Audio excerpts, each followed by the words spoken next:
Tuk Kecil yang Baik Hati. Dongeng karya Hans Christian Andersen.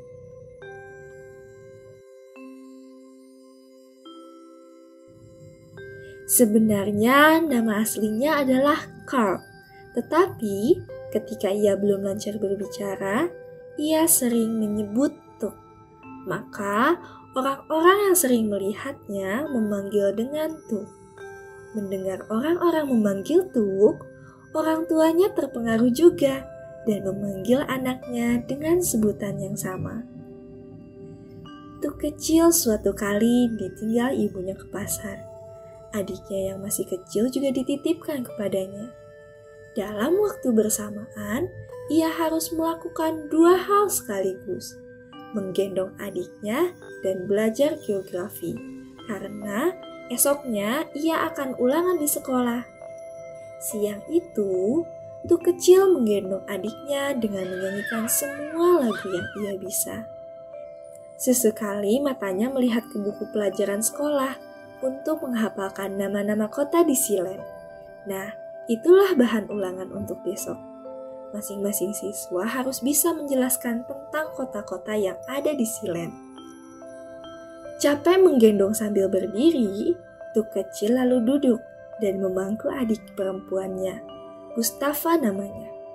Ia terus bernyanyi dan melihat ke buku pelajarannya. Ketika ibunya datang, Gustafa diambil alih. Segera Tuk Kecil berlari ke kamar dan membuka jendela untuk mendapatkan penerangan. Sebab tanpa cahaya di luar, rumah itu akan gelap.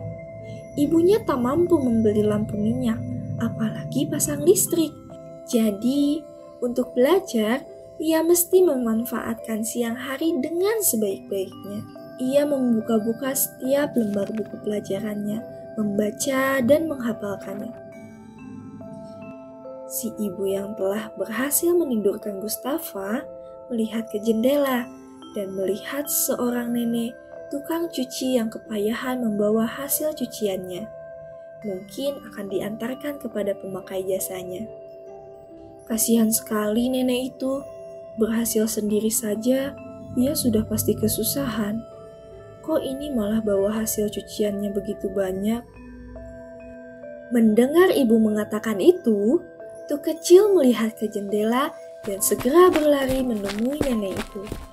Ia membantu membawakan pakaian yang bersih itu hingga sampai pada alamat yang dituju nenek itu.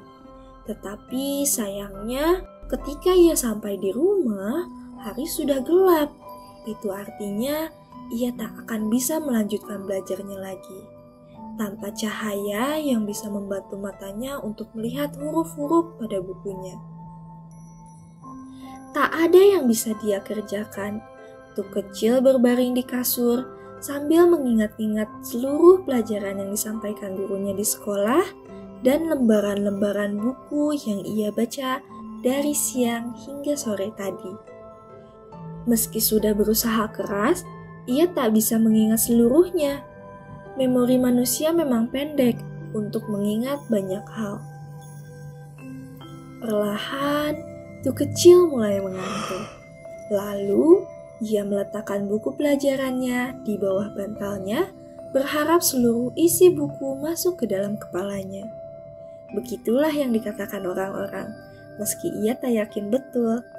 Semakin malam, Tuk Kecil semakin mengantuk. Antara sadar dan tidak sadar, ada ciuman halus mendarat di jidat Tuk Kecil.